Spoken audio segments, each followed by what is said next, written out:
Hello everybody. Again another class on basic programming fundamentals using C. That is the third class. I think you people are enjoying this break due to COVID-19 at your home. I hope you people are safe and you are getting good classes by different faculty members. So I think you are really getting good learning from this NIMI site as well as and different other online tools. Okay. So without much ado, let's go into the topic. This is basic programming fundamentals using C, and you can find this is my Gmail ID. You can put and drop your mail like last many classes in different topics. Students are dropping their mail, and based on the relevance I am just replying them. Hope you will definitely get a reply if you will come up with a relevant query. So what are the objectives of today's class? जैसे कि देख पा रहे हैं हम operator and flow control. So objective is, after reading this lesson, we should be able to understand the arithmetic operators, relational operators, logical operators, increment decrement operators, conditional operators, bitwise operators, and some other operators, as well as we will definitely go into the flow control with conditional statement and looping. So all these things we'll try to come up with this 1 hour class, and I will definitely try to touch each and every part, so that whenever you will make your homework at your place, then you will definitely feel very happy to practice different programs and all. So operator plays an important role in your any programming language, not only in C but also in every programming language, because whenever we're instructing, because so far we have covered up to input and output statements, and how our system taking the inputs and how our system is giving the output which we can visualize on screen. But the main part is whenever we are instructing, जैसे कि हम instruction देते हैं अपने system को, then main thing is please mute your microphone. अच्छा Okay. जैसे कि हम देख पा रहे हैं कोई भी instruction, please host kindly mute all the participants. Right, sir. Sure. Muting. Okay. कौन So all muted except you. Okay. So like whenever we are giving any instruction, or whenever we want that some work to be done by my system, then definitely the system will need to calculate something. So whenever even we are calculating something, we are taking the help of some operators, and the total process is termed as operation. Now what are the ingredients of your operation? Any one operand or two operands are required, and then after you can have some operators, and once the operator is available based on your choice, then the operation will be performed by your brain, or if you are taking the help of any system, then definitely that will help you out. Similarly, we have several kinds of operators. So first go with this arithmetic operator. The arithmetic operator is those operators we are using them day-to-day life, that is plus, minus, multiplication, division, and modulo division. And we can see some examples here. Let's say A and B are two operands. Generally, operands means the variables, or we can take it as an constants. We are declaring in the program, and whenever we are जब भी हम उस operand के बीच में कोई भी operation करते हैं, then हम उसको ऑपरेंड बोलते हैं, और कोई भी वेरिएबल को हम ऑपरेंड बोलते हैं, एंड जो ऑपरेशन हम परफॉर्म करते हैं उसके लिए हम ऑपरेटर का हेल्प लेते हैं.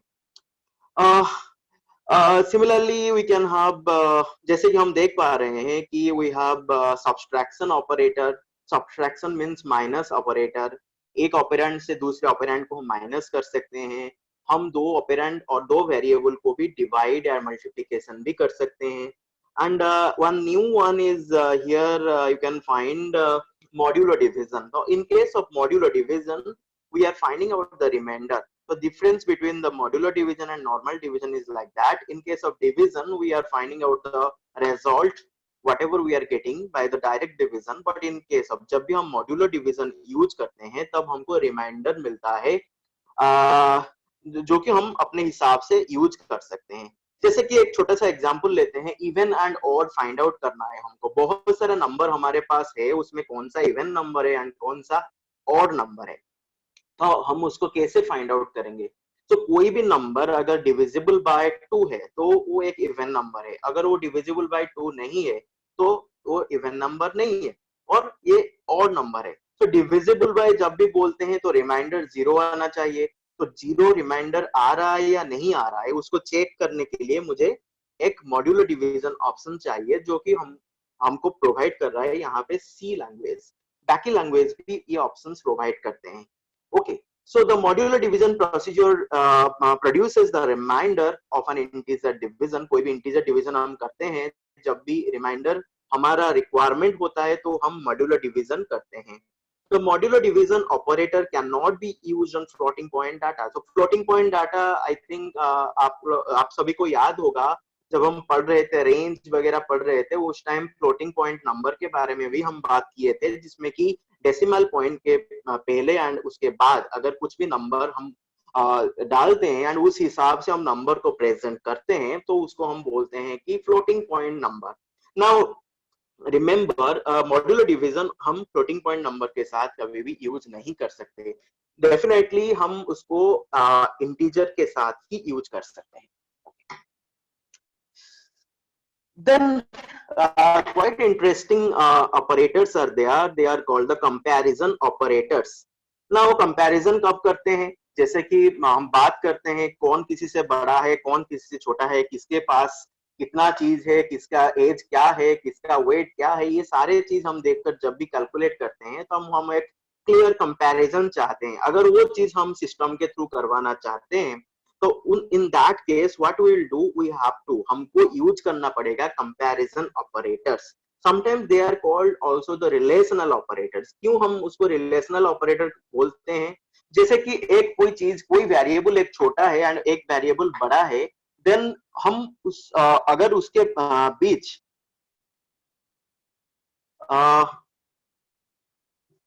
हम उसके बीच अगर कोई भी रिलेशनशिप एस्टेब्लिश करते हैं, कौन छोटा है कौन बड़ा है, तो that is a relationship between the two variables. So left hand side में एक वेरिएबल रहता है, राइट हैंड साइड में एक वेरिएबल रहता है. अगर दोनों वेरिएबल के बीच में हम रिलेशनशिप एस्टेब्लिश करना चाहते हैं तो हम कंपैरिजन ऑपरेटर या फिर रिलेशनल ऑपरेटर यूज कर सकते हैं. जैसे कि आप देख पा रहे हो, less than equals to, greater than equals to not equals to, ये सारे ऑपरेटर हम यूज करते हैं कहाँ पे ना, रिलेशनशिप एस्टेब्लिश करने के लिए दो वेरिएबल के बीच में. बिफोर दैट, इससे पहले मैं ये और एक चीज बता देना चाहता हूँ. तो ऑपरेटर को हम 3 कैटेगरी में डिवाइड किए हैं. एक है यूनारी ऑपरेटर, जिसमें कि एक ऑपरेंड हम यूज करते हैं एंड एक ऑपरेटर हम यूज करते हैं. बाइनरी ऑपरेटर हम बाइनरी ऑपरेशन हम उसको बोलते हैं जहां पे 2 ऑपरेंड हम यूज करते हैं एंड एक ऑपरेटर यूज करते हैं. एंड टर्नरी ऑपरेटर हम उसको बोलते हैं जहां पे मोर देन 2 ऑपरेटर्स हम ऑपरेशंस हम ऑपरेंड्स हम यूज करते हैं for any kind of operation. कोई भी ऑपरेशन के लिए अगर एक ऑपरेटर यूज करते हैं तो दैट इज कॉल्ड यूनारी ऑपरेटर. अगर मैं 2 ऑपरेंड यूज करता हूं, एक ऑपरेंड यूज करता हूं, that is called unary operation. अगर 2 ऑपरेंड यूज करता हूं, that is called binary operation. अगर मोर देन 2 मैं यूज करता हूं, that is called ternary operator. That we will see in the next slide. So remember, based on the number of variables, जैसे कि हम कितने वेरिएबल एक ऑपरेशन के लिए यूज कर रहे हैं, based on that we are deciding whether it is a unary operation or binary operation or ternary operation. Unary means 1, bi means 2. So दो ऑपरेंड अगर हम यूज कर रहे हैं, एक ऑपरेटर यूज करेंगे, 2 ऑपरेंड यूज करेंगे, तो that is called a binary operation. So all this thing जब भी हम रिलेशनशिप एस्टेब्लिश करते हैं या फिर कंपेयर करते हैं, दो के बीच करते हैं, so definitely all this relational operators are the binary operators. Okay. So yet another important and interesting operators are logical operators. Generally in day to day life we are using such kind of conditions.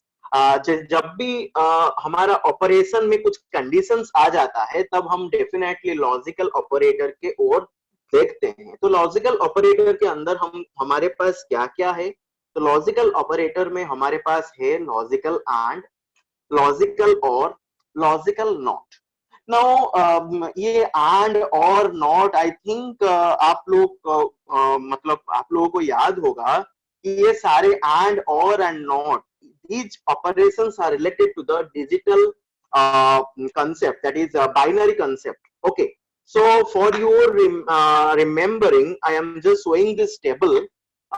So not and or. Okay, generally we are dealing with such kind of functions, or we are dealing with these operations like not and or in the truth table. Now truth table means it will give the result based on the true and false combinations. Okay, true and false combination के हिसाब से ये result हमको provide करता है. जैसे कि not means अगर मेरे पास मैं इनपुट देता हूं 0 तो मुझे एज एन आउटपुट मुझे क्या आता है? 1 आता है. अगर मैं 1 देता हूं इनपुट तो एज एन आउटपुट मुझे 0 आता है. वैसे ही एंड ऑपरेशन क्या बोलता है? जैसे कि 0 means false and any non zero means true. I think you people know this. So जब भी ओके, जब भी हम 0 दैट मींस दो फॉल्स का कॉम्बिनेशन लेते हैं उसमें एंड में मुझे क्या मिलता है? 0 मिलता है, मतलब फॉल्स मिलता है. दैट मींस अगर मेरे पास दो कंडीशन है जो कि एक कंडीशन फॉल्स है, दूसरे कंडीशन भी फॉल्स है, तो टोटल कंडीशन अगर मुझे पूछा जाएगा through an and operation, definitely मैं बोलूंगा कि ये फॉल्स है. ओके, देन अगर मेरे पास एक कंडीशन फॉल्स है एंड दूसरा कंडीशन ट्रू है, ओके, तो ये दोनों चीज का कॉम्बिनेशन अगर मैं देखूंगा तो मुझे पूछा जाएगा कि रिजल्टेंट क्या होना चाहिए एंड ऑपरेशन में? तो फॉल्स होना चाहिए. अगर मेरे पास फर्स्ट कंडीशन ट्रू है एंड दूसरा कंडीशन फॉल्स है, अगर मुझे पूछा जाएगा कि उसका रिजल्टेंट क्या होना चाहिए, तो 0 मींस फॉल्स. अगर मुझे पूछा जाएगा चलो फर्स्ट कंडीशन भी ट्रू है एंड सेकंड कंडीशन भी ट्रू है, तो एक्चुअली आंसर क्या होना चाहिए? ट्रू है. That means we can see that in only one case we are getting a true value and all other cases are the false. That means and operation ये बोलता है, जैसे कि हम प्रीवियस स्लाइड में जाते हैं, and operation ये बोलता है, जैसे कि फर्स्ट एग्जांपल देखो, if उसके अंदर है कि age is greater than 55, then and operator, this double ampersand is called the and operator, remember this, and salary is greater less than 1000. तो यहाँ पे मेरे पास दो कंडीशन है, एक है एज को मतलब एज देखने के लिए है, दूसरा है सैलरी देखने के लिए. अगर फर्स्ट कंडीशन एज वाला है एंड सेकंड कंडीशन सैलरी वाला है, अगर दो कंडीशन ट्रू होता है, एज वाला कंडीशन भी ट्रू होता है एंड सैलरी वाला कंडीशन भी ट्रू होता है, then you just see 1 means first one is in the middle column, in the middle part and operation. just see last वाला लाइन देखो, 1 मींस क्या है? अगर एज वाला कंडीशन ट्रू है, जैसे कि एज इज ग्रेटर देन 55, जिस व्यक्ति का आप एज ले रहे हो, ठीक है, देन उस व्यक्ति का एज अगर 55 से ज्यादा है तो कंडीशन ट्रू है, तो मेरे को मिल गया फर्स्ट वाला 1, फर्स्ट कंडीशन ट्रू है. देन मैं दूसरा वाला कंडीशन देख रहा हूं, अच्छा उस व्यक्ति का सैलरी क्या 1000 से कम है? अगर 1000 से कम है देन वो भी ट्रू हो गया. चलो बंदे का जो एज था वो भी 55 से ज्यादा है एंड सैलरी 1000 से कम है. दोनों कंडीशन अगर ट्रू हो गया तो मैं पूछूंगा अरे भाई ये क्या सही बोल रहे हो आप, ये दोनों क्या कंडीशन सही हो गया है? अगर सही है तो टोटल कंडीशन इस बंदे के लिए ट्रू हो गया. तो इफ, जो कि आगे हम देखेंगे, तो इफ कंडीशन अगर ट्रू हो जाता है तो उसके बाद वाला चीज हम ट्रू के लिए एग्जीक्यूट करेंगे. वैसे ही आप देखो और वाला ऑपरेशन, और में क्या डिफरेंस देख रहे हो एंड से? देखो 3 केसेस में, लास्ट 3 केसेस में हमको 1 मिल रहा है एंड फर्स्ट वाला केस में मुझे 0 मिल रहा है. मतलब अगर सेकंड वाला एग्जांपल देखो, अगर नंबर इज लेस देन 0, ये फर्स्ट कंडीशन है, अगर ये ट्रू है एंड बीच में जो दो लाइन हम डाले हैं उसको और ऑपरेटर बोलते हैं, and number is greater than 100। देखो यहाँ पे अगर दो वाला कंडीशन ट्रू है, फर्स्ट वाला कंडीशन 1 है एंड सेकंड वाला कंडीशन 1 है, then total if will becomes true. And in the above second last line 1 0 condition देखते हैं, मतलब if number is less than 0 is true and number is greater than 100 is false, then also in OR operator the total condition will be taken as true. Then third last line देखते हैं, if number is less than 0 is false but number is greater than 100 is true, in OR operator, logical OR operator, this is true. But the condition is अगर first condition and second condition दोनों ही false है तो हम total condition को false ही मानेंगे, because यहाँ पे हमको और ट्रूथ टेबल बोल रहा है कि बाकी सारे कंडीशन को छोड़कर अगर फर्स्ट वाला कंडीशन अकर हो रहा है मेरे प्रोग्रामिंग के अंदर या फिर मेरा प्रॉब्लम का सॉल्यूशन में, तो उसमें हमेशा और वाला 0 आएगा। एंड ये कंसेप्ट हर लैंग्वेज के लिए सेम है। तो this is called logical operators. Logical operator में मेरे पास क्या है, एंड है, और है, एंड नॉट है। ठीक है, तो this is a small example, we will see later on whenever we will do the programs. Hope all of you are clear. I am visualizing the comments. Then assignment operator. Assignment operator is another operator, you know, whenever I think you have remember your school days that after every operation in the examination, whenever you are finding LHS equal to RHS, you are very happy, okay, because you have LHS left hand side value, you have right hand side value, and you are आप उसको check करते हैं मेरा LHS and RHS same है कि नहीं है। But in case of programming, there is a little difference. Now, LHS and RHS आप जब भी लिखते हो, okay, जब भी लिखते हो तो आप लेफ्ट हैंड साइड को राइट हैंड साइड के साथ कंपेयर करते हो, उसमें सिंगल इक्वल्स टू यूज करते हो। But in programming single equals to is used as assignment operator, not as comparison operator. You can see my previous slide.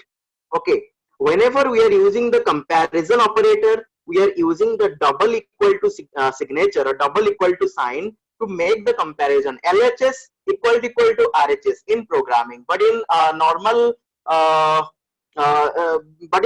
case we are writing LHS equal to RHS. जब हम copy में लिखते थे LHS equal to RHS, single equal से काम चल जाता था एंड वहां पे हमको कंपैरिजन के लिए ऑप्शन मिल जाता था। पर यहाँ पे प्रोग्रामिंग में हमेशा कंपैरिजन के लिए डबल इक्वल्स यूज होता है, एंड असाइनमेंट के लिए हमारे पास और एक ऑप्शन है जो कि है single equals to.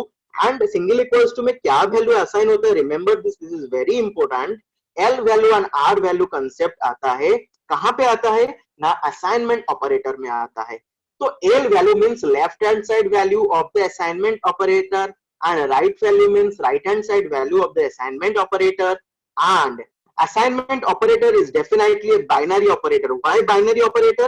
Because assignment operator is dealing with two values, one is in the left hand side, other one in the right hand side. इसलिए मैं बोला अगर आप कोई भी चीज में जो ऑपरेटर के लिए दो वैल्यू यूज कर रहे हैं और दो ऑपरेंड यूज कर रहे हैं, that is called binary operator. Till now all the operator, जितने भी ऑपरेटर हम अभी तक पढ़ चुके हैं, ये सारे है हमारा बाइनरी ऑपरेशन, क्योंकि मैं दो वैल्यू यूज कर रहा हूं, कंपैरिजन हो या कंडीशन हो या कुछ भी हो, मैं दो वैल्यू यूज कर रहा हूं। वैसे इधर भी L value and R value concept है।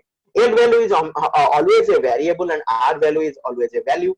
So I can see three instances of a same program. So main function, inside the main function, I am declaring integer a. A is the variable of integer type. Then a equals to 10. That means we are assigning the value 10 to the variable a. So you can easily see I am using an assignment operator equals to, in between a and 10 के अंदर मैं एक assignment operator use कर रहा हूँ, जहाँ पे a is my L value and 10 is my R value. A मेरा L value है and 10 मेरा R value है. Okay. Now return 0 क्यों लिख रहे हैं? ये 3 प्रोग्राम लिखने का कारण है कि मेन फंक्शन के साथ हमेशा आपको रिटर्न 0 लिखना पड़ता है. कोई भी प्रोग्राम आप लिखते हो, अगर आप void main यूज करते हो, जैसे कि मैं बोला था आपको लास्ट क्लास में, void means nothing. So void main is the return type of main function. अगर होता है तो वहां पे आपको रिटर्न स्टेटमेंट लास्ट में लिखने का जरूरत नहीं पड़ता है, क्योंकि मेन का डिफॉल्ट रिटर्न टाइप 0 है. जस्ट याद रखो, जब हम फंक्शन पढ़ेंगे वहां पे ज्यादा आपको क्लियर आइडिया मिल जाएगा. देन इंटीजर मेन हम लिख सकते हैं जहां पे कि हमको रिटर्न 0 लिखना पड़ता है. So integer a equals to 10. So यहाँ पे देखो हर जगह में लिखा हूं a equals to 10, a equals to 10 and a equals to 10. That is the correct form. But अगर मैं लिख देता हूं 10 equals to a, then it will give an error. That is, what is the error? L value required. And what is the L value? L value क्या होता है? कोई भी वेरिएबल हो सकता है L value. But 10 is not a variable. 10 left side में हम नहीं लिख सकते. कोई वैल्यू हम असाइनमेंट ऑपरेटर का लेफ्ट साइड में नहीं लिख सकते, इसलिए मैं इसको L वैल्यू बोल रहा हूं. इसलिए आपका कंपाइलर जनरेट करेगा एरर. ये सारे प्रोग्रामिंग के लिए होल्ड्स गुड है. मतलब ये सारे प्रोग्रामिंग में कभी भी असाइनमेंट ऑपरेटर का एल वैल्यू आप कोई वैल्यू नहीं ले सकते, रादर आप इसको एक वेरिएबल लेना पड़ेगा. Hope all of you are clear till now.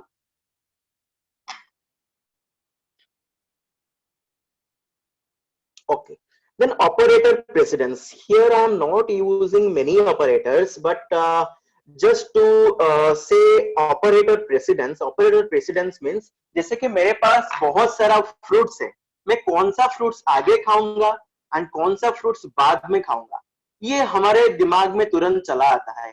वैसे ही इन मैथमेटिक्स अगर मेरे पास बहुत सारा ऑपरेटर्स है, एक एक्सप्रेशन किसको बोलते हैं? कोई भी लैंग्वेज में एक्सप्रेशन उसको बोलते हैं जहां पे बहुत सारा ऑपरेंड्स होगा, जैसे कि बहुत सारा वेरिएबल्स हो सकता है एंड बहुत सारा ऑपरेटर्स होगा.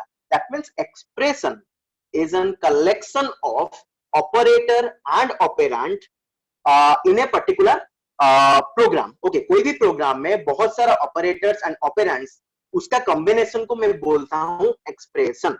सो यहाँ पे एक छोटा सा एक्सप्रेशन है, जैसे कि 10 plus 20 into 30. So precedence, operator precedence means which operation will be made first and which operation will be made last. That means which operator having higher priority, कौन सा operator के पास higher priority है and कौन सा operator के पास lower priority है. Based on that मैं operation perform करूंगा. So जैसे कि हम यहाँ पे देख पा रहे हैं कि प्लस है, मल्टीप्लिकेशन है. आप स्कूल के जमाने में पढ़ते आए होंगे कि किसका ज्यादा प्रायोरिटी होता है. जैसे कि अगर मैं 10 plus 20 को ब्रैकेट में डाल देता हूं तो उसका प्रायोरिटी बढ़ जाएगा, क्योंकि ब्रैकेट का प्रायोरिटी सबसे ज्यादा रहता है. और अगर ब्रैकेट नहीं है तो मेरे पास plus operation A and plus operation है एंड मेरे पास मल्टीप्लिकेशन ऑपरेशन है एंड मुझे पता है कि multiplication is having higher priority than plus. So यहाँ पे 20 into 30 फर्स्ट ऑपरेशन होगा, उसके बाद 20 into 30 का जो भी रिजल्ट आएगा देन 10 के साथ वो ऐड होगा. Okay, now that is the operator precedence. कोई ब्रैकेट होता तो ब्रैकेट का काम आगे होता, हम भूल जाते मल्टीप्लिकेशन है या एडिशन है, पर ब्रैकेट में हमारा मेन प्रायोरिटी है तो ब्रैकेट का काम आगे होता. अगर मान लो कि ये लिखा है a equals to 10 plus 20 into 30, तो इसमें क्या होगा? फर्स्ट 20 into 30 हो जाएगा, 60 हो गया. फिर उसके बाद वो ऐड हो जाएगा आपका 10 के साथ. नाउ उसके बाद किसका प्रायोरिटी आएगा? असाइनमेंट ऑपरेटर का, क्योंकि मैं लिखा हूं a equals to 10 plus 20 into 30. Now जो भी वैल्यू, जैसे कि 70 is the result value, now 70 will be assigned to variable a, वो लास्ट ऑपरेशन है. सो मैं यहाँ पे बोल सकता हूं अगर इक्वल्स टू है, प्लस है एंड मल्टीप्लिकेशन है, उसका प्रायोरिटी हम कैसे डिसाइड करते हैं? That means multiplication having the higher priority, then after the addition having the next priority, then at last assignment. क्योंकि जब तक वैल्यू टोटल कैलकुलेट नहीं होगा तब तक रिजल्ट आएगा कहां से एंड रिजल्ट असाइनमेंट होगा कैसे? इसलिए हम असाइनमेंट ऑपरेटर का प्रायोरिटी लो रखें, so that after all the operation will be perform, then assign the value will be assigned to the resultant variable. Then comes the unary operator. Unary operator is very interesting. जैसे कि हम लिखते हैं कि -5 -a, but plus ए को मैं plus ए नहीं लिखता हूँ, खाली ए लिखता हूँ, बट ए मीन्स प्लस ए और 5 मीन्स +5. ओके, जहां पे आपका एक ऑपरेंड और एक वेरिएबल यूज होता है ऑपरेटर के साथ, वहां पे मैं उस टाइप का ऑपरेटर को बोलता हूं यूनारी ऑपरेटर. तो यूनारी ऑपरेटर का एग्जांपल माइनस भी हो सकता है एंड प्लस भी हो सकता है, and specially unary operators are plus plus and minus minus. Now plus plus means pre-increment, minus minus means pre-decrement. The first two line you can visualize. जहां पे लिखा है प्लस प्लस उसके बाद वेरिएबल नेम, उसको हम बोलते हैं प्री इंक्रीमेंट, एंड जहां पे लिखा है माइनस माइनस ए, उसको बोलते हैं pre decrement. Post increment post decrement means क्या है, A plus plus and your a minus minus. So a plus plus a minus minus क्या है, फर्स्ट वेरिएबल लिखे हैं, उसके बाद में यूनारी ऑपरेटर प्लस प्लस का यूज कर रहा हूं. अगर यहाँ पे पूछा जाए यूनारी ऑपरेटर कौन है, plus plus and minus minus, this combination is called the unary operator. Okay, now इसमें कैसे, मतलब वैल्यू को कैसे ट्रीट किया जाता है यूनारी ऑपरेटर में, जैसे कि प्रीपेड एंड पोस्ट पेड. आप मोबाइल यूज करते हो, prepaid mobile and post paid mobile. Prepaid में आप पहले क्या करते हो, पे करते हो, उसके बाद बात करते हो. वैसे ही प्री इंक्रीमेंट का काम वही है, पहले आप वैल्यू को इंक्रीमेंट करो. किसका वैल्यू को, अगर प्लस प्लस ए लिखा है तो ए का वैल्यू को पहले इंक्रीमेंट करो, देन आप उसको यूज करो. ओके, पहले इंक्रीमेंट करना है आपको. प्री डिक्रीमेंट मतलब पहले आप उसको घटाओ, मतलब डिक्रीमेंट करो 1. The difference of decrement or increment is always 1. एक ही हो सकता है. अगर मेरे पास a में 10 है तो प्लस प्लस a के बाद a का वैल्यू हो जाएगा 9, सॉरी 11. अगर मैं लिखता हूं माइनस माइनस a, तो माइनस माइनस a के बाद a का वैल्यू हो जाएगा मेरा 9. Okay, what about the post increment. Post paid में क्या होता है, आप जितना जी चाहे बात कर लेते हो, उसके बाद फिर आप पेमेंट देते हो. ओके, तो इसका मतलब है पेमेंट वाला जो पोस्ट पेड पे वाला ऑप्शन लास्ट में है. वैसे ही increment, post increment means first use the value of A, then increment the value of A for the next operation. मतलब क्या है, ए मेरे पास 10 है, ठीक है, मैं लिखता हूं ए प्लस प्लस, मतलब मैं अभी भी मेरे पास 10 ही है. ओके, जब तक मैं नेक्स्ट ऑपरेशन के लिए जाऊंगा तब मेरा वैल्यू ए का हो जाएगा 11. पोस्ट डिक्रीमेंट क्या है, ए में मेरा 10 है, ठीक है. हाँ, आगे देखेंगे प्रोग्राम में, प्रिंट में कैसे होता है. पोस्ट डिक्रीमेंट क्या है, ए माइनस माइनस है, मतलब फर्स्ट मैं क्या करूंगा, फर्स्ट में वैल्यू को यूज करूंगा. ओके, उसके बाद फिर उसको डिक्रीमेंट करूंगा. दैट मींस मेरे पास 10 था, अभी मेरे पास 10 है, उसके बाद क्या होगा, ए माइनस माइनस नेक्स्ट लाइन में वो एग्जीक्यूट हो जाएगा एंड डिक्रीमेंट हो जाएगा. तो 10 में यूज किया एंड नेक्स्ट ऑपरेशन के लिए मेरे पास ए में वैल्यू 9 है. Just see this small program. just see this program, has include stdio.h void main, then उसके बाद मैं डिक्लेयर कर रहा हूँ integer a, b, c, x equals to 10 and y equals to 10. सारे वेरिएबल्स है एंड सारे वेरिएबल्स में मैं दो वेरिएबल को इनिशियलाइज कर रहा हूँ, x and y, all are of integer values. यहाँ पे सी प्रोग्राम है, इसलिए हम इसको डिक्लेयर करना पड़ रहा है कि ये इंटीजर है, पर बाकी जैसे पाइथन हो गया, पीएचपी हो गया, इसमें आपको वेरिएबल डिक्लेयर करने का, वेरिएबल का टाइप डिक्लेयर करने का जरूरत नहीं है, क्योंकि वहां पे जेनेरिक टाइप यूज होता है. कोई भी वेरिएबल में आप कोई भी वैल्यू रख सकते हो. नाउ मैं क्या लिख रहा हूँ, a equals to x plus plus and b equals to plus plus y. आप बोलो a का वैल्यू क्या होगा, अभी a equals to x plus plus, x में मेरा कितना वैल्यू है, 10 है, ठीक है. तो a में a इक्वल्स टू, मतलब a is my l value equals to x plus plus, x plus plus I am telling. So what is the value of a? No, a cannot be 11. Someone is giving the answer 11, but it is a post-paid, post-increment. Okay, that means in that line I will use the value of x. What is the value of x? 10. So 10 will be assigned to a.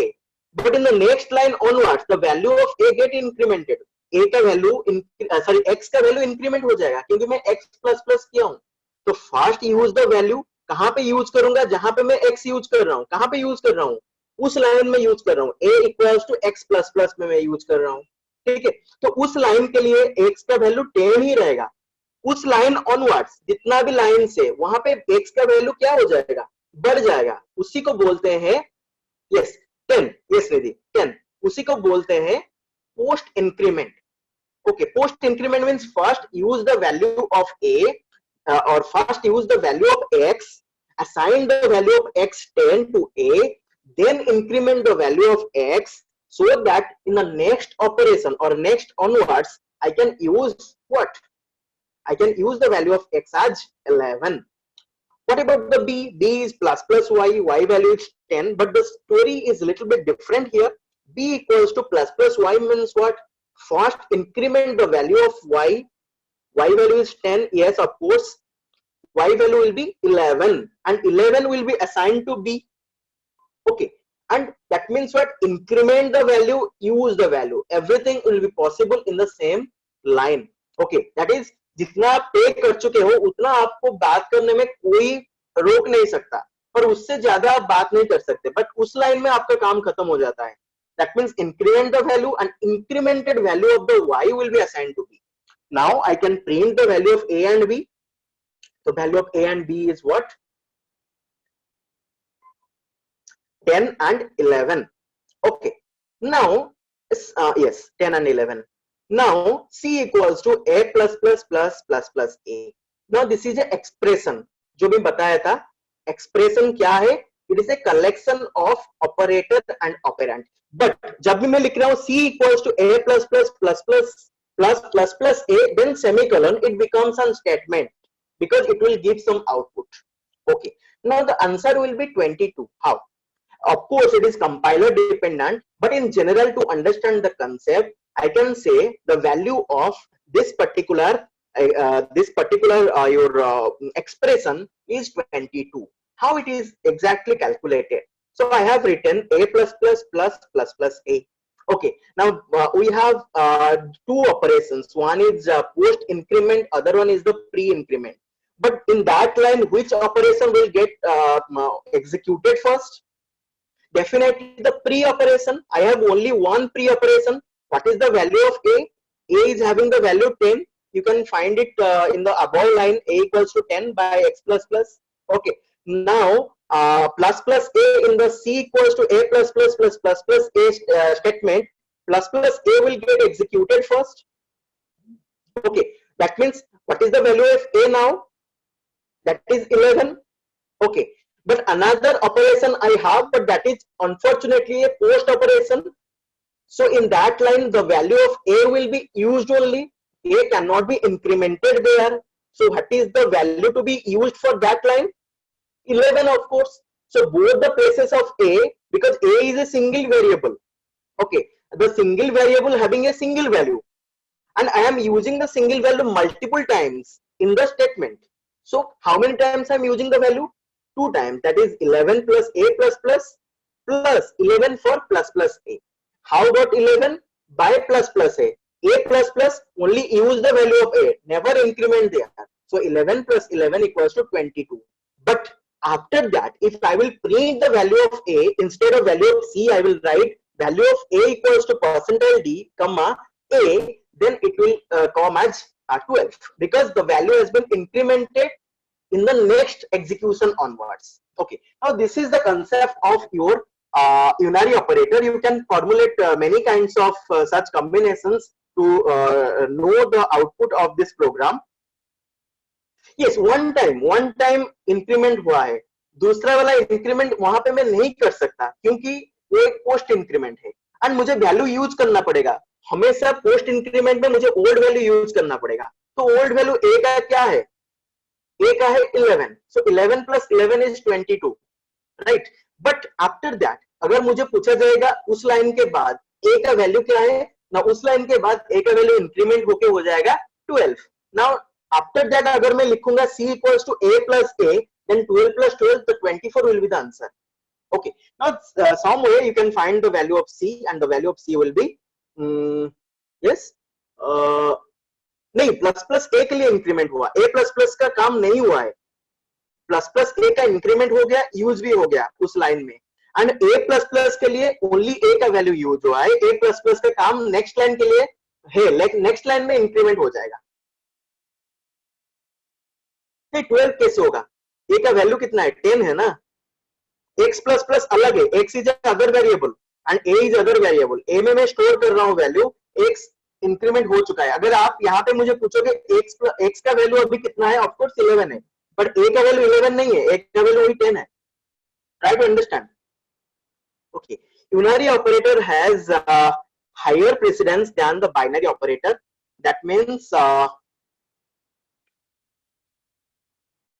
unary operator having higher precedence than the binary operation means कहीं पे भी आप देखोगे दो operations है तो unary operations fast execute होगा, उसके बाद बाइनरी ऑपरेशंस एग्जीक्यूट होगा। Now yet another interesting thing like bitwise operator, again they are related to the binary operations. Okay, so what is a bitwise operator? So bitwise operator is your operation performed in between the binary bits. अगर binary bits के between कोई भी operations performed होता है तो मैं उसको bitwise operator बोलता हूँ। bitwise operator के अंदर bitwise and भी है, और भी है, and not भी है, बट यहाँ पे मैं दो ऑपरेशंस लिया हूँ जो कि बहुत इंपॉर्टेंट है। एंड एंड और operator you can just remember this truth table. So individual bit level में जो ऑपरेशंस होता है उसको मैं एंड और एंड नॉट ऑपरेशंस बोलता हूँ। जैसे कि a का वैल्यू है 10, b का वैल्यू है 20। Okay, now 10 will be converted into binary in the background and 20 will be converted into the binary in the background. Then both bit level, first bit of a and first bit of b will be compared based on the AND operation, that is called bitwise AND. If we are performing the OR operation, अगर हम OR operation perform करते हैं तो that is called bitwise OR. अगर not करते हैं 1 को 0, 0 को 1 invert करते हैं तो उसको बोलते हैं bitwise NOT. But apart from that we have left shift and right shift operator. So what is the left shift and right shift operator? So very easy, but you should understand that because it is very important. So what is the left shift operator? Left shift operator, कोई भी number आपके पास decimal में है उसको binary में convert करो। Okay, now based on the value, आगे देखेंगे प्रोग्राम में, बेस्ड ऑन द वैल्यू जितना वैल्यू आप शिफ्ट करना चाहते हो उसको आइडेंटिफाई करो एंड उतना डिजिट आप लेफ्ट को शिफ्ट करवाओ। जैसे कि ये वाला एग्जांपल, एक पिक्चर आप देख रहे हो, फर्स्ट वाला है आपका इनपुट, जो फर्स्ट बाइनरी में लिखा गया है वो आपका इनपुट है, एंड नीचे वाला है आपका आउटपुट, वो क्या है? Left shift. कितने शिफ्ट में लेफ्ट साइड में किया हूं? यहाँ पे 1 शिफ्ट कर रहा हूं मैं लेफ्ट साइड को। तो कौन सा वाला शिफ्ट हो गया? लेफ्ट में कौन सा है? मेरा एमएसबी कौन सा है? 1 है मेरा MSB. Okay, 1 is the MSB, most significant bit है 1, so most significant bit will be shifted 1 position to the left. Okay, so यहाँ पे देखो अगर 1 मेरा लेफ्ट में शिफ्ट हो गया तो जो 0 था 1 के पास वो 1 के जगह में आ गया। वैसे ही हर डिजिट एक एक पोजीशन लेफ्ट के टुवर्ड्स लेफ्ट शिफ्ट हो रहे हैं। उसके बाद मुझे एक खाली जगह मिल रहा है राइट हैंड साइड पे after shift operation is over, then वहां पे मुझे एक 0 डालना है। बाकी ये जो नंबर से लास्ट में 0 डालने के बाद जो नंबर आपको लास्ट में मिल जाएगा उस नंबर का डेसिमल कन्वर्ट कर दो and that will be your output. This is called your left shift operation. Just see this, for example left shift operator is like this, this symbol. Okay, you can find it out in the caption of this table. This symbol is used for the left shift operation. So let's say I have taken a value that is x equal to 7. First I am converting the value 7 into the binary format and value is 7. Now I am writing your x left shift 1 x equal to x left shift 1. So यहाँ पे क्या हो रहा है देखो, last वाला 0 मेरा कम हो गया है एंड ऐड हो गया है फर्स्ट पोजीशन में एक 0, क्योंकि मैं एक पोजीशन लेफ्ट की ओर शिफ्ट किया हूं। बाकी वो होने के बाद मैं फिर से बाइनरी कन्वर्ट किया, बाइनरी को डेसिमल में कन्वर्ट किया तो मेरा वैल्यू आ गया 14।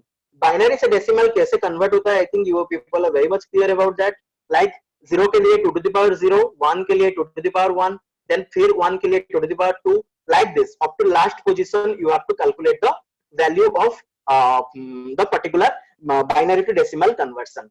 Then in the third case I am writing x equal to x left shift 3. Now what is the work of this x? Now I have to move 3 bit towards left and I will get 3 position vacant in the right hand side. Add 0 to the vacant position, 0 add कर दो, फिर उसका आप decimal निकालो and decimal will be the output. जैसे कि यहाँ पे 1 1 2 है, वैसे x लेफ्ट शिफ्ट 2, अभी x लेफ्ट शिफ्ट 2 करने से क्या होगा, देखो ऊपर वाला आंसर है आपका x में अभी कौन सा वैल्यू है, 1 1 2 है x, ऊपर वाला एग्जीक्यूट होने के बाद आपके पास कौन सा वैल्यू है, अभी ऊपर वाला है ना वैल्यू x में, तो उसके ऊपर में x लेफ्ट शिफ्ट 2 कर रहा हूं, तो देखो यहाँ पे क्या हुआ, एक 0 एंड एक 1 लेफ्ट की ओर शिफ्ट हो गए, वो हट गए उधर से एंड लास्ट में 2 वैकेंट पोजीशन आ गया एंड उसको मैं भर दिया। तो देखो लीस्ट सिग्निफिकेंट बिट जितने भी है अभी 0 है and most significant bit last में 1 है एंड उसके बाद वाला बिट भी 1 है एंड उसको अगर हम बाइनरी में कन्वर्ट करेंगे तो हायर वैल्यू मिलेगा। ऑफ कोर्स देखो हायर वैल्यू मुझे मिल गया है, 192 इज द हायर वैल्यू। देखो मैं 7 से स्टार्ट किया था, ये सारे ऑपरेशन बाइनरी लेवल में करने के बाद मुझे लास्ट में 192 मिल गया। तो प्रोग्राम में आप ये स्टेटमेंट लिख दो, आपको वैल्यू भी मिल जाएगा as an output. So this is all about your left shift operation at binary level. Remember this. So right shift is completely reverse process. So इसमें क्या करना है आपको, राइट को एक बिट शिफ्ट करना है, बेस हाउ मेनी बिट, कितना बिट शिफ्ट करना है वो प्रोग्राम में दिया होगा और आप एज पर द रिक्वायरमेंट आप लिख सकते हो प्रोग्राम में। जहां जैसे कि ये पिक्चर में 1 बिट है, 1 बिट में शिफ्ट कर रहा हूं एंड लास्ट में एक 0 ऐड कर दिया, that means LSB bit will be shifted towards right and MSB में आप उसको 0 करोगे, ऐड करोगे। Okay, MSB stands for most significant bit and LSB stands for least significant bit। जो फर्स्ट वाला पोजीशन में होता है, जैसे कि 1000 है, first 0 is the unit position, this is the least significant bit, second 0 is the 10th position, this is the medium, that is this has some significance but not full। okay, and last one is 1000, 1 is the thousands place, it is having the higher value, so highest significant bit। Binary में भी वो hold good करता है वही formula, तो इसलिए मैं यहाँ पे क्या कर रहा हूँ, 0 ऐड कर रहा हूँ MSB में। नाउ यहाँ पे देखो एक छोटा सा एग्जांपल, ऊपर वाला देखो लेफ्ट शिफ्ट ऑपरेटर है, नीचे वाला जैसे लिखा है उसको बोलते हैं राइट शिफ्ट ऑपरेटर। ओके, जैसे हम यहाँ पे लिखे हैं A, first line is the A left shift B, last second line is the A right shift B। Okay, and आप ऊपर देख सकते हो एग्जांपल एक है छोटा सा 0011010 देन लेफ्ट शिफ्ट 1, तो एक एक बिट अगर मैं शिफ्ट कर दूंगा लेफ्ट साइड में, मुझे रिजल्ट क्या मिल रहा है 01101001 देन 0, जो कि मैं ऐड किया एंड उसको मैं अगर कन्वर्ट कर दूंगा डेसिमल में तो मेरा आउटपुट स्क्रीन में नंबर आ जाएगा। वैसे ही सेकंड वाला क्या है, राइट शिफ्ट है, देखो 10110001, यस ठीक है, रिपीट कर रहा हूं 1, ये वाला देखो राइट शिफ्ट 10110001, देन मैं शिफ्ट करना चाहता हूं 1 बिट, 1 मींस 1 बिट शिफ्ट करना है। यहाँ पे रिजल्ट में देखो क्या हुआ है, लास्ट वाला जो 1 था वो हट गया है, देखो 3 0 है अभी रिजल्ट में, देखो फर्स्ट पोजीशन से 3 0 है, उसके बाद लास्ट में एक 0 ऐड हो गया है जो कि पहले नहीं था एंड उसको आप बाइनरी में डेसिमल में कन्वर्ट कर दो, आपका आंसर आ जाएगा। ये प्रोग्राम देखो, एक छोटा सा प्रोग्राम है। Okay, integer main unsigned character A equals to 5 and B equals to 9 में लिख दिया अनसाइंड कैरेक्टर। याद है अनसाइंड के बारे में हम बात किए थे, अनसाइंड रेंज के दौरान हम बात किए थे, means we are declaring that it is unsigned, means we can not write A equals to -5, we are very sure that I can take only a positive value in A। So A का binary देखो मैं comment line में लिखा हूं, जो grey colour में दिख रहा है वो कमेंट लाइन है, वो प्रोग्राम में नहीं होगा, डिस्प्ले नहीं होगा। तो A इक्वल टू 5 वो बैकग्राउंड में बाइनरी में कन्वर्ट होता है, B 9 है वो बाइनरी में कन्वर्ट होता है बैकग्राउंड में, बट देखो प्रिंटफ स्टेटमेंट में लिखा हूं B then left shift 1 equals to, ये डिस्प्ले में आएगा क्योंकि डबल कोटेशन के अंदर है। Percentage D is the placeholder, वो वैल्यू कहां से लेगा, वो राइट हैंड साइड में जो कॉमा के बाद चीज लिखी हो वो एग्जीक्यूट होने के बाद जो भी वैल्यू आएगा वो परसेंटेज D होल्ड करेगा। तो मेरा क्या इसमें आएगा, देखो B लेफ्ट शिफ्ट 1 है, तो मैं क्या करूंगा 0000 जो है उसको लेफ्ट शिफ्ट करूंगा। ओके, तो क्या हो रहा है देखो, द रिजल्ट इज 00010010, लास्ट में एक देखो 1 ऐड 0 ऐड हो गया है। ओके, सिमिलरली मैं लिख रहा हूं प्रिंटफ B राइट शिफ्ट 1, तो यहाँ पे देखो क्या हुआ है, B का वैल्यू जो है वो एक हट गया है, देखो लास्ट वाला 1 हट गया है बी से एंड लास्ट में एक 0 भी ऐड हो गया है। अगर दो पोजीशन के लिए लिखा होता बी राइट शिफ्ट 2 लिखा होता तो मेरा 2 0 हट जाता, एक 1 हट जाता, एक 0 हट जाता बी से, ठीक है। तो देखो आउटपुट आ गया है वही वाला। तो फर्स्ट आया है B, left shift 1 equals to 18। 18 कैसे आ रहा है देखो, कन्वर्ट करो, जैसे कि आपका ये वैल्यू है 0 0 0 1 0 0 1 0। तो फर्स्ट 0 के लिए 2 to the power 0 equals to 0, then second 1 के लिए मैं result of first result cast printf statement के बारे में बात कर रहा हूं। देन देखो 1 मतलब क्या है, 2 to the power 1, 2 to the power 1 into 1 is 2, then बाकी सारे 0 है, हाँ बाकी सारे 0 है, ठीक है। उसके बाद देखो 2 to the power 1, 2 to the power 2 is 0, 2 to the power 3 is 0, 2 to the power 4, what is 2 to the power 4? 16, then बाकी सारे 0 है। उसके बाद so 16 plus 2 is 18, मेरे पास 18 आ गया देखो, एंड बी राइट शिफ्ट 1 है तो 4 आ गया, वही वैसे ही कैलकुलेट कर देना। तो this is all about your shifting, left shift and right, very very important whenever you are जैसे कि कोई सर्किट आप कर रहे हो या फिर कोई सर्किट को आप प्रोग्रामिंग से जुड़ना चाहते हो, तो उसमें बाइनरी लेवल में, binary means 1 means higher voltage and 0 means lower voltage, whenever you want to perform any bit level operations, then bitwise operator is very very essential. So 1 will signify the higher voltage and 0 will signify the lower voltage, and how many 0, how many 1, how to calculate the value, and all these operations you can perform by using this bitwise operator. Then comes the ternary operator. As we discussed about ternary operator, in the first case we have discussed about the binary operator, two operands we are using for the binary operator. In case of unary operator, जैसे कि minus A है, plus ए है, plus plus ए है, minus minus A है, A minus minus A, A plus plus A, all these are unary operations. Now comes to the ternary operator. Sometimes it is also called as conditional operators. Okay, now conditional operators are the ternary operators, and the syntax is very clear and very interesting. First is the expression one. Expression one means what, you know, expression means उस expression के जगह में मैं कोई भी combination of operators and operands डाल सकता हूँ। Then expression 2 में कोई भी operations में डाल सकता हूँ, and expression 3 position में कोई भी operation में डाल सकता हूँ। Where expression 1 is act as a condition. कोई भी कंडीशन मुझे डालना है तो मैं एक्सप्रेशन 1 के जगह में ही डालूंगा, एंड एक्सप्रेशन 2 में मैं कोई वैल्यू या फिर कोई आउटपुट डाल सकता हूं, एंड एक्सप्रेशन 3 के जगह में मैं भी कोई वैल्यू एंड आउटपुट डाल सकता हूं। यहाँ पे छोटा सा एक मिस्टेक है, देखो एक्सप्रेशन 2 दो बार लिखा है, तो first expression is the expression 1, second is the expression 2, and third is the expression 3. Sorry for that, here expression 3 should be there. Is statement followed false. That means the blue color expression 2 is always holds good for true of the condition expression 1, and if expression 1 condition is false, then expression, the pink color expression 3 will get executed. Expression 1 is the condition, expression 2 is the true output, expression 3 is the false output. Okay, just see this example. Integer main I have taken, the return type is main, so I have to write a return statement that I forgot, no problem at all.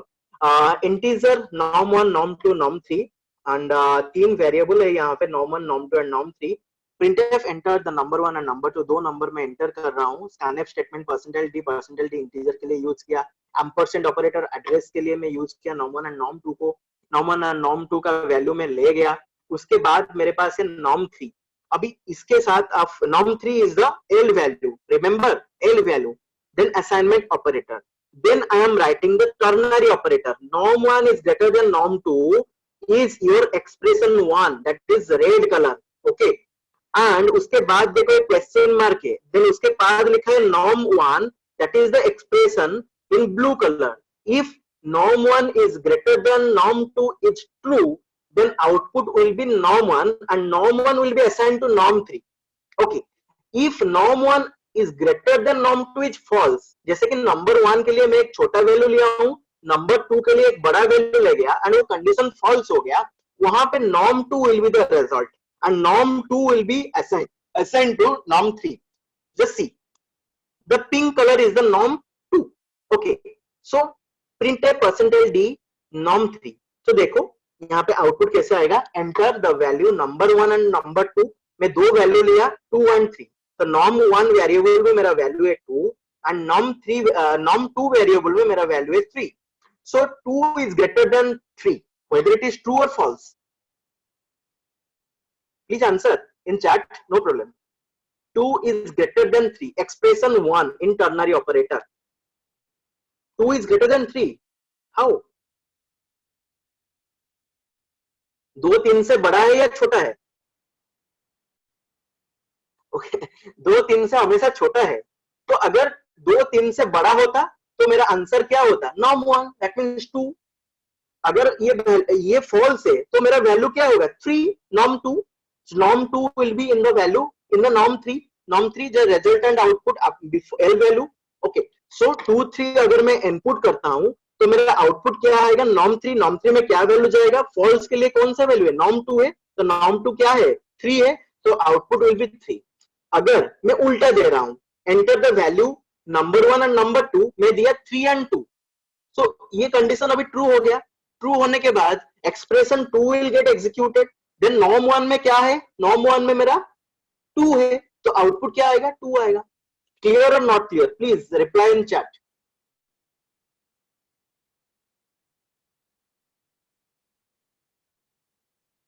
Yes, norm1 is greater than norm2, it is the first expression, question mark. Then norm1 is the second expression.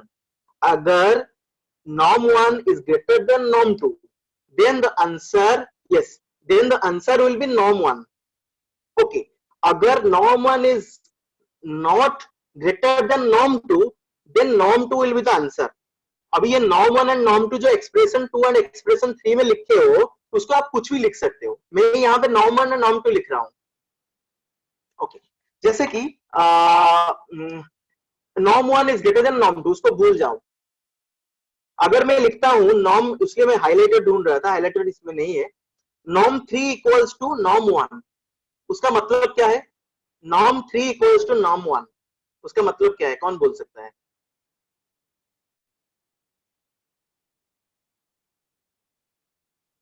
Please answer. मैं लिख रहा हूं norm3 is a variable equals to norm1.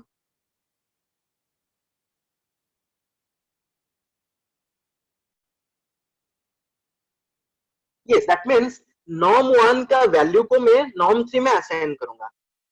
अगर मैं लिखता हूं norm3 equals to norm2, norm2 variable में जो वैल्यू है मैं norm3 को असाइन करूंगा. प्रिंट किसको कर रहा हूं मैं, norm3 को कर रहा हूं. अच्छा, norm3 में क्या वैल्यू रहेगा, कौन डिसाइड कर रहा है, मेरा टर्नरी ऑपरेटर का फर्स्ट एक्सप्रेशन डिसाइड कर रहा है. अगर फर्स्ट एक्सप्रेशन वाला कंडीशन ट्रू है तो हमेशा norm1 जो फर्स्ट एक्सप्रेशन के बाद वाला चीज हमेशा आउटपुट होगा. अगर norm1 is greater then norm2, false है, जैसे कि मैं 2 3 दिया, ये फॉल्स है, 2 इज नेवर ग्रेटर देन 3, सो मेरा क्या आउटपुट आएगा, norm2. norm2 क्या है, norm2 इज 3, norm2 में क्या है, तो 3 will be assign to norm3. ये norm1 और norm2 भूल जाओ, वहां पे आप कुछ भी लिख सकते हो जो कि आप असाइन करना चाहते हो आपका वेरिएबल 3 को. ओके, एंड वेरिएबल 3 को आप प्रिंट करना चाहते हो. अगर मैं norm1 is less then norm2 लिख दूंगा तो क्या होगा, 2 3 के लिए ट्रू हो जाएगा. ट्रू हो जाएगा तो क्या प्रिंट होगा, 2 प्रिंट होगा, क्योंकि norm1 में 2 है एंड 2 में असाइन कर रहा हूं norm3 को. Okay, now this is all about your ternary operator. Getting this?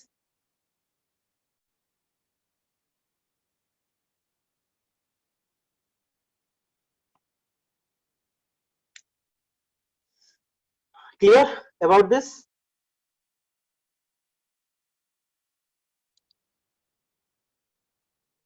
Clear about this or not? Sir, everybody is muted actually. You have to see the chat box. And sir, it is to inform you only 5 minutes remaining. Okay, okay. So any doubt up to this? Okay. Then next is your flow control. I will just begin this, but most of the things we'll cover in the next या फिर subsequent classes. Now flow control है क्या? Okay, okay. Haris, you can communicate me on my mailbox so I can clear the ternary operator. No problem at all. Okay. Now flow control is what? Flow control means, okay, you what, Swatantra, please drop a mail from your email ID. I can try to find it out and I will clear it out. Okay. So flow control means why? दो word है, flow and control. Flow पानी पानी बह रहा है, उसको flow, water is flowing, flow हो रहा है. Control मतलब हम डैम बनाते हैं क्योंकि हमको पानी को यहाँ वहाँ पे रोकना है एंड वहाँ पे इलेक्ट्रिसिटी जनरेट करना है. मतलब क्यों मेरा इलेक्ट्रिसिटी इज माय रिक्वायरमेंट, मेरा रिक्वायरमेंट है इलेक्ट्रिसिटी, मैं जनरेट करना चाहता हूँ, वो खाली फ्लो से ही मैं निकाल सकता हूँ. पानी का फ्लो जा रहा है, उसको अगर मैं बांध करके रखता हूँ तो मुझे इलेक्ट्रिसिटी मिल सकता है. अगर मैं नहीं रखता हूँ तो पानी हमेशा जैसे जा रहा है वैसा चलता रहेगा. तो by this concept of this flowing of water and building a dam onto the water flow, we are getting a concept of flow control in programming. जैसे कि हम ये वाला एग्जांपल दिया पानी के बारे में, वैसे ही प्रोग्राम हम अगर एक सीक्वेंशियल मैनर में लिखते हैं, first line, second line, third line, fourth line, fifth line, then always वही 5 लाइन एग्जीक्यूट करना है तो वही 5 लाइन ऑलवेज एग्जीक्यूट होगा. आज भी होगा, कल भी होगा, परसों भी होगा. जब भी मैं एग्जीक्यूट करूंगा वो प्रोग्राम को, वही 5 लाइन सीक्वेंस में है, सेम एग्जीक्यूट होगा, सेम आउटपुट देगा. क्या इसलिए हम प्रोग्रामिंग लिखने के लिए शुरू किए थे? नहीं. प्रोग्राम उसलिए लिखे, definitely I will help everybody. Okay. Program हम इसलिए लिखे सो दैट एग्जाम्पल क्या होगा, जितना भी कॉम्प्लेक्स वर्क है उसको मैं डील कर सकूं. As an human being, as a human being मैं सारे चीज को डील नहीं कर सकता. ओके. बट मैं क्या कर सकता हूं, मैं एक चीज कर सकता हूं, कंप्यूटर का हेल्प ले सकता हूं. बट कंप्यूटर का अगर मैं सीक्वेंशियल इंस्ट्रक्शन दूंगा तो हर वक्त वो वही चीज करेगा. वो कब सोचेगा, कैसे सोचेगा? कंप्यूटर सोच नहीं सकता. जब तक मैं उसको सोचने का कैपेबिलिटी नहीं दूं, कंप्यूटर कभी भी सोच नहीं सकता. एंड मैं कैसे दे सकता हूं? By writing certain code. अगर मैं सीक्वेंशियल नॉर्मल कोड अगर मैं प्रोवाइड करता हूं तो वो हमेशा वही आउटपुट देगा. अगर मैं चाहता हूं मेरा कोड में कुछ चेंजेस आए, कुछ ऑप्शंस आए, फॉर एग्जांपल जैसे कि अगर आपके पास स्विच नहीं होता घर में तो आपके पास क्या ऑन एंड ऑफ ऑप्शन होता? कभी भी नहीं होता. ऐसे ही जैसे आप देखते हो ना, बहुत जगह में स्ट्रीट लाइट दिन में भी चलता रहता है एंड रात में भी चलता रहता है. कितना वेस्टेज ऑफ इलेक्ट्रिसिटी होता है, क्योंकि वहां पे स्विच नहीं है. अगर स्विच होता तो ऑफ कर देता कोई. अगर आप एक सेंसर डेवलप करते हो तो दिन जब लाइट आ जाता है ऑटोमेटिकली वो सेंस करता है एंड लाइट को ऑफ कर देता है. जब फिर रात हो जाता है वो सेंस करता है, फिर लाइट ऑन हो जाता है. तो ये सारे है मेरा प्रॉब्लम डोमेन, उसको मैं सॉल्व करना चाहता हूँ. मुझे पास ऑप्शन चाहिए. प्रोग्राम एग्जीक्यूशन में अगर मुझे ऑप्शन चाहिए तो मुझे वहां पे फ्लो कंट्रोल डालना पड़ेगा.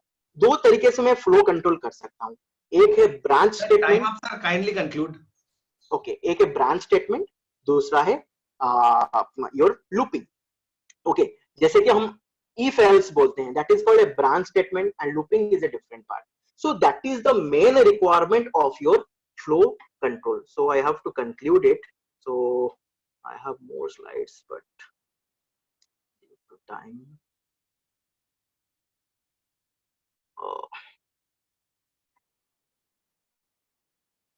no problem, we will see in the subsequent class. So we have discussed about the operators. I think people are very much clear about the operators. Most of the operator we have discussed, and this operator part is same for all the language. And I think you are much clear. So we can wrap up here, and you can find my mail ID, and you can communicate anytime to me. So operator is very much essential, and particularly arithmetic operator we have studied, relational operator or comparison operator we have studied, logical operator again very much important, and or not. Then bitwise operator in bit level whenever we are discussing, that is very much important. Then unary operator is again important, and we have understood the precedent of the operators. And then ternary operator, that is also called the conditional operator, that is also very much interesting. Then after we have studied about the flow control, what is the requirement of the flow control in day-to-day life and how we are implementing the day-to-day life complexity to be reflected in the programming language. And for that we have flow control in the programming. Thank you all and have a good day.